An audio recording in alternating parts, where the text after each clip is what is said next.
नमस्कार. मी सौ शीतल सुजित कांबळे.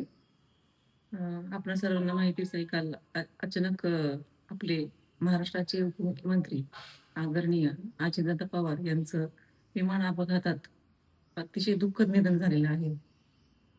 अ, अजितदादा पवारांनी आपल्या ज्या योजना आणल्या, लाडकी बहीण असो किंवा इतर कुठल्याही योजना असो, त्या योजना राबवण्याचा भरपूर प्रयत्न केला. त्यामुळं जी बहीण आहे, ती खऱ्या अर्थाने आज पोरकी झालेली आहे. कारण की जो लाडका भाऊ आहे, तो आज आज नाहीये, बहिणीला भाऊ म्हणणारा आणि खऱ्या अर्थाने बहिणी आज पोरक्या झालेल्या आहेत.